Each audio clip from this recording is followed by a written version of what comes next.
नमस्कार दोस्तों, स्वागत है आपका एक्जॉन क्लासेस में। दोस्तों आज 16 अक्टूबर 2021 को जो रीट का पेपर हुआ था इसके आंसर की हिंदी के आंसर की मैं लेके आया हूँ। और इससे पहले साइकोलॉजी के आंसर की है हमारे यूट्यूब चैनल एक्जॉन क्लासेस पर अपलोड कर दी है। तो इसका लिंक जो डिस्क्रिप्शन में दे दूँगा, वहाँ से आप देख सकते हो या यूट्यूब चैनल पर जाकर देख सकते हो साइकोलॉजी के आंसर की। देखिएगा हिंदी किस प्रकार के क्वेश्चन आए थे। हिंदी के जो क्वेश्चन आए थे फर्स्ट भाषा के आंसर की मैं आपको बताने वाला हूँ इसमें। और इसमें जो पेपर आया था 26 सितंबर को आया था और आज का जो पेपर है लगभग लेवल समान ही है। इसमें अगर तुलना की जाए तो थोड़ा इसमें आज का पेपर 10% थोड़ा कठिन है। देखिएगा इसके आंसर की पहला क्वेश्चन है। इसके आंसर इसकी पीडीएफ भी आपको डिस्क्रिप्शन में इसका लिंक दे देंगे, वहाँ से आप इसकी पीडीएफ भी डाउनलोड कर सकते हो। पहला क्वेश्चन है, कक्षा स्तर कार्यक्रम द्वारा श्रवण कौशल विकसित करने में कौन सी गतिविधि सर्वाधिक उपयोगी है। यानी कि आपको बालकों में श्रवण कौशल विकसित करना है तो इसके लिए आकाशवाणी कार्यक्रम, दूरदर्शन कार्यक्रम, सामूहिक व्रत बाल सभा कार्यक्रम या इनमें से सभी है। यानी कि यहाँ से ये पूछ रखा है कि सर्वाधिक उपयोगी अगर माना जाए तो सामूहिक व्रत बाल सभा कार्यक्रम, क्योंकि यहाँ पर सर्वाधिक उपयोगी पूछ रखा है, सीधा उपयोगी नहीं पूछ रखा है, तो इसका हो जाएगा सामूहिक बाल सभा कार्यक्रम। सामूहिक बाल सभा कार्यक्रम मेरे अनुसार ये क्वेश्चन ये होगा, सामूहिक व्रत बाल सभा कार्यक्रम। वैसे तो आकाशवाणी कार्यक्रम द्वारा बढ़ाया जा सकता है, दूरदर्शन कार्यक्रम द्वारा। अगर यहाँ पर सर्वाधिक उपयोगी पूछा है तो सामूहिक व्रत बाल सभा कार्यक्रम द्वारा। 32 नंबर है, निम्नलिखित में से सर्वाधिक प्रभावी सहायक शिक्षण सामग्री है। सर्वाधिक प्रभावी शिक्षण सामग्री यानी कि प्रभाव किसका सर्वाधिक रहेगा। इसमें स्पर्श्य शिक्षण सामग्री, श्रव्य शिक्षण सामग्री, दृश्य शिक्षण सामग्री और दृश्य श्रव्य शिक्षण सामग्री। हमने जो पढ़ रखा है देखिएगा, एक इसमें दृश्य श्रव्य शिक्षण सामग्री, एक इसमें ये आ रहा है कि स्पर्श शिक्षण सामग्री। तो सर्वाधिक जो प्रभावी रहेगी बालक के लिए स्पर्श शिक्षण सामग्री।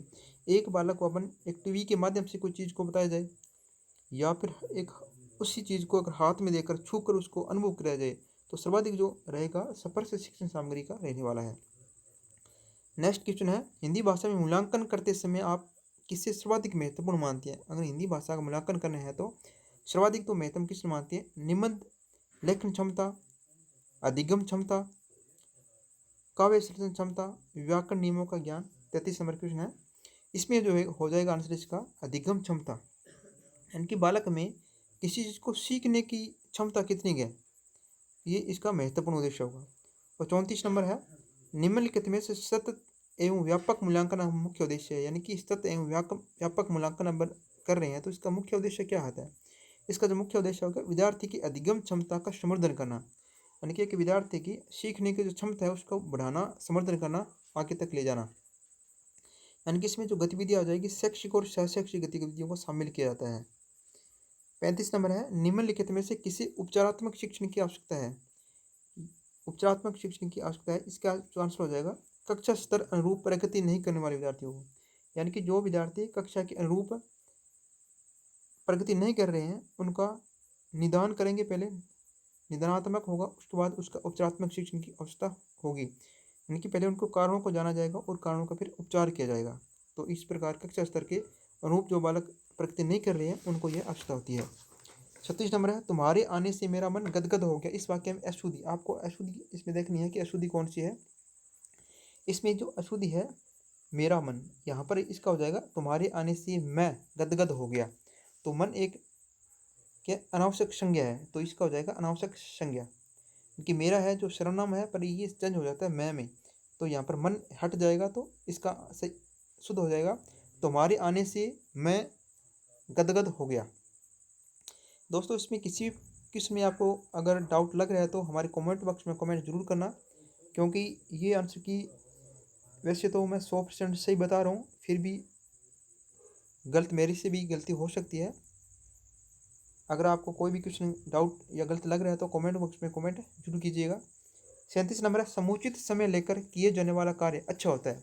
इस वाक्य में लोकोक्ति बताना है। लोकोक्ति क्या हो जाएगा, सहज पके सो मीठा होए। यानी कि सहज पके यानी कि जो धीरे धीरे पकता है, अपने आप जो पकता है उतना ही चीज़ मीठा होता है, तो उसमें समय लेकर किया जाने वाला कार्य अच्छा होता है। 38 नंबर है, आंखों से गिरना। मुहावरे का अर्थ इसमें देखना है, इसका हो जाए किसी का विश्वास खो देना। अगर किसी का विश्वास खो दिया जाए तो ये इसका मुहावरा है ये, आंखों से गिरना। नेक्स्ट देखिएगा 39 नंबर, यहाँ पर थोड़ा आपको नहीं दिखाई दे रहा होगा, इसमें देखिए कि मैं बोलकर पूरा बता दूंगा आपको। हे प्रभु, विषमादि सूचक शब्द है। अब यह जीवन नौका तुम्ही से पार लगेगी। रेखांकित अंश में यह विराम चिन्ह प्रयुक्त हुआ है। विराम चिन्ह आपको बताना इसमें हो जाएगा विषमादि बोधक चिन्ह है। 40 नंबर है, पूत सिखावे पालने मरण बढ़ाई माए। इस पंक्ति में कवि ने नारी के किस रूप को अभिव्यंजित किया है? ये हो जाएगा वीर, यानी कि ये क्या है, एक माँ अपने पुत्र को वीरता सिखा रही है। इसके चार वर्ण देखिएगा, श्रृंगार है, हास्य है, रौद्र है, वीर, यानी कि वीर भावना सिखा रही है। 40 नंबर देखिएगा। देखिए दोस्तों, वैसे तो पेपर ये जो 26 सितंबर को हुआ था सेम उसी तरह है पेपर है। इसमें एक या दो क्वेश्चन मुझे ऐसे लग रहा है थोड़ा सा हार्ड, ज़्यादा इसमें हार्ड नहीं है, सेम ही उसी तरह से पेपर आया। ये निम्नलिखित में से शुद्ध वर्तनी है। 41 नंबर देखिएगा, शुद्ध वर्तनी बताना है। कैलाश ये गलत है, प्रज्वलन ये गलत है, पुनित मिष्टान लिखा जाता है, प्रज्वलन ये जय नहीं आता इसमें, ये हो जाएगा पुनित। इसका डी नंबर आंसर हो जाएगा, पुनित इसमें सही होगा। कुसुम का सही पर्यायवाची कौन सा है? कुसुम का सही पर्यायवाची हो जाएगा प्रसून, ए नंबर हो जाता है। 43 नंबर है, सुख दुख शब्द में कौन सा समास है? सुख और दुख, इसको अपन लिख सकते हैं सुख या दुख, या सुख और दुख, इसका हो जाएगा द्वंद्व समास। 44 नंबर है, निम्नलिखित में से तद्भव शब्द बताना है। इसका हो जाएगा मार्ग। मार्ग तद्भव हो जाएगा, सब तत्व में लिखा जाता है मार्ग, इस प्रकार लिखा जाता है मार्ग। ये मार्ग है, इस प्रकार लिखा जाएगा, इस प्रकार हो जाएगा मार्ग। डी नंबर इसका आंसर सही हो जाएगा। 45 नंबर, निम्नलिखित में से किस वाक्य में अविभाव समास पद है? अविभाव समास इसमें देखना है। अविभाव समास हो जाएगा, नारी ने समय समय पर ज्योति प्रज्वलित की है, तो इसका हो जाएगा, यानी कि इसमें एक शब्द की पुनरावृत्ति हो रही है, समय समय पर ज्योति प्रज्वलित की है, तो इसका हो जाएगा सी नंबर हो जाएगा। इसमें थोड़ा ये PDF अच्छी तरह से नहीं मिली है मेरे को, इसमें पूरा क्वेश्चन मैं आपको बोल के बता देता हूँ। 46 नंबर है, निम्नलिखित में इसमें क्या नाटक का तत्व नहीं है? नाटक का तत्व इसमें देखना नहीं है। ए है कथोपकथन, कथा वस्तु, बी नंबर है। सी है पात्र अथवा चित्रण, और डी नंबर है सहस्वर वाचन, यानी कि नाटक अगर करें तो इसमें सहस्वर वाचन नहीं होते, तो इसका आंसर हो जाएगा नहीं पूछा है तो सहस्वर वाचन इसमें नहीं होगा। 47 नंबर है, निम्नलिखित में से किस योजना के पश्चात प्रत्येक इकाई की शिक्षण योजना का निर्माण किया जाना चाहिए? यानी कि पहले कौन सी योजना करेंगे, उसके बाद इकाई को डिवाइडेशन करेंगे। तो सर्वप्रथम अपन पाठ योजना निर्माण करते हैं, तो वार्षिक योजना का निर्माण किया जाता है। वार्षिक योजना निर्माण करने के बाद इकाई योजना बनाई जाती है, और इकाई योजना के बाद दैनिक योजना का निर्माण किया जाता है। इसका आंसर हो जाएगा सी नंबर 47 का। 48 नंबर है, भाषा प्रयोगशाला में वृत्त शब्दकोश का निर्धारित स्थान है। यानी कि भाषा जो प्रयोगशाला होती है उसमें वृत्त शब्दकोश का निर्धारित स्थान कौन सा होता है? ए नंबर है प्रत्येक विद्यार्थी के पास, बी नंबर है प्रत्येक मेज पर, सी है भाषा प्रयोगशाला भंडार कक्ष, डी है कोई निर्धारित स्थान नहीं है। तो 48 का हो जाएगा सी नंबर। 48 का हो जाएगा सी नंबर, यानी कि भाषा प्रयोगशाला भंडार कक्ष होता है जहाँ पर भाषा प्रयोगशाला में वर्त स्थान होता है इसका। 49 नंबर है, भाषा स्तर सुधारने के लिए यह सर्वाधिक आवश्यक सोपान है। यानी कि एक बालक का भाषा का स्तर सुधारना है तो इसमें आवश्यक स्थान कौन सा होगा? नियमित अध्ययन, अगर बालक को नियमित अध्ययन कराएंगे क्या इसमें भाषा स्तर सुधरेगा? विस्तृत समय चक्र का निदान, विद्यार्थी एवं अध्यापक द्वारा पुस्तकालय का उपयोग, अगर विद्यार्थी और अध्यापक पुस्तकालय का उपयोग करेगा तो इससे भाषा स्तर सुधरेगा। डी नंबर है, विद्यार्थी का सामूहिक परीक्षण, यानी कि समय समय पर एक बालक का परीक्षण करते जाएंगे तो इससे भाषा स्तर सुधर सकता है, निश्चित है। इसमें देखिएगा इसका आंसर जो होगा, यानी कि पुस्तकालय में अगर बालक जाता है तो वहाँ पर अच्छी अच्छी उसको पुस्तक पढ़ने को मिल सकती है, तो इससे भाषा का स्तर थोड़ा सुधर सकता है। तो इसका आंसर हो जाएगा सी नंबर। वैसे देखा जाए तो डी नंबर भी थोड़ा सा इसमें लग रहा है, क्योंकि इसमें थोड़ा कन्फ्यूजिंग है। विद्यार्थी का सामूहिक परीक्षण, अगर बालक का समय समय पर परीक्षण किया जाए कि बालक ने किस स्तर पर क्या सीखा है, कितना सीख चुका है, तो इस पर समय समय परीक्षण के आधार पर बालक का भाषा सुधार भी सुधारा जा सकता है। और पुस्तकालय में जाकर बालक अच्छी अच्छी पुस्तकें पढ़ेगा तो वहाँ पर उसका भाषा का स्तर भी सुधर सकता है। इस पर थोड़ा देख लेना आपके अनुसार इसका आंसर क्या हो रहा है। 49 का कमेंट बॉक्स में कमेंट कीजिएगा। 50 नंबर है, निम्नलिखित में से शैक्षणिक निदान की विधि नहीं है। शैक्षणिक निदान की विधि नहीं है। निरीक्षण विधि द्वारा शैक्षणिक निदान किया जा सकता है, संचित अभिलेख द्वारा किया जा सकता है, उपचारात्मक विधि द्वारा किया जाता है, शारीरिक परीक्षण द्वारा। इसका आंसर हो जाएगा डी नंबर, शारीरिक परीक्षण द्वारा इसका निदान नहीं है। 51 नंबर है, निम्नलिखित में से किस शिक्षण विधि द्वारा विद्यार्थियों को मौखिक अभिव्यक्ति सशक्त होती है। यानी कि एक बालक की अपने को मौखिक अभिव्यक्ति को सशक्त बनाना है तो इसमें क्या आवश्यकता होगी। कहानी लेखन, अगर इसको कहानी लिखाया जाए तो मौखिक सशक्त होगा। चित्र निर्माण है, निगमन विधि है, प्रश्नोत्तर विधि है। इसका आंसर हो जाएगा डी नंबर, प्रश्नोत्तर विधि। यानी कि अगर प्रश्न पूछेंगे बालक को वो उत्तर देगा तो इस प्रकार इसके मौखिक अभिव्यक्ति यानी कि बालक बोलेगा। यानी कि किस इसमें आंसर इस प्रकार का आंसर देखना है कि बालक की अभिव्यक्ति हो रही है तो इसमें पर केवल प्रश्नोत्तर विधि में ही बालक की अभिव्यक्ति होगी तो इसमें बालक की मौखिक अभिव्यक्ति सशक्त बनाए जा सकते हैं। 52 नंबर है, निम्नलिखित में से प्राथमिक स्तर पर भाषा शिक्षण का मुख्य उद्देश्य है। प्राथमिक स्तर यानी कि कक्षा 1 से लेकर 5 तक अगर भाषा शिक्षण करवाया जा रहा है तो मुख्य उद्देश्य क्या होना चाहिए। विद्यार्थियों को पूर्ण मनोयोग से सुनना, पढ़ना और लिखना, पाठ के अंत में सारांश को याद करना, कठिन शब्दों के अर्थ याद करना, सुनी ही बात को धारा प्रवाह कहना। यानी कि भाषा शिक्षण का मुख्य उद्देश्य आपको देखना है। इसमें देखिए बताइएगा कौन सा होगा। इसमें आप भी कमेंट बॉक्स में कमेंट कीजिएगा 52 नंबर का इसका आंसर आपके अनुसार क्या होगा।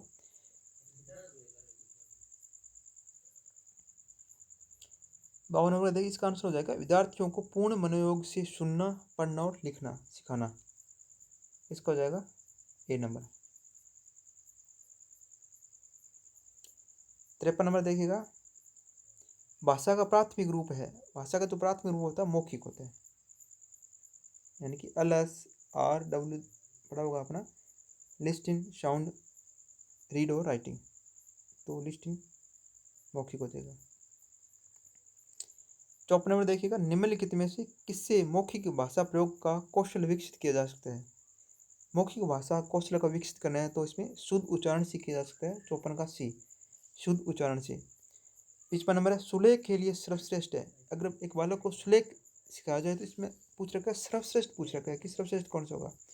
इसमें प्रतिलेख में क्या होता है, बालक किताब में से किसी पैरे को या पैराग्राफ को देख देख के लिखता है। अनुलेख में यानी कि अध्यापक लिखता जाता है और पीछे पीछे लिखता है। और श्रुतिलेख में बालक सुनकर अध्यापक बोलता है वो लिखता है। तो सर्वश्रेष्ठ अच्छा लेख कौन सा हो जाएगा। इसमें देखिएगा अच्छा लेख, इसमें कौन सुलेख के लिए पूछ रखा है। सुलेख अच्छा लेख हो जाए श्रुतिलेख, यानी कि बालक बी नंबर होगा श्रुतिलेख। इसका कमेंट बॉक्स में कमेंट कीजिएगा 55 नंबर का आपके अनुसार इसका क्या हो रहा है क्वेश्चन, आप किस चीज़ पर जाओगे। इसका हो जाएगा सुलेख के लिए सर्वश्रेष्ठ पूछ रखा है श्रुतिलेख, यानी कि अध्यापक बोलेगा और पीछे पीछे बालक लिखते जाएंगे तो इसमें सर्वश्रेष्ठ लेख हो जाएगा सिखाने की विधि। 56 है, जिजीविषा शब्द का सही अर्थ है। जिजीविषा का सही अर्थ है जिंदा रहने की इच्छा। 56 का सी, जीवित रहने की इच्छा। 57 नंबर है, निम्न में से कौन सा शब्द स्त्रीलिंग है। स्त्रीलिंग क्या, आशा, आशा की जाती है। सोना होता है यानी कि पुल्लिंग हो जाएगा, भारत है एक पुल्लिंग शब्द है।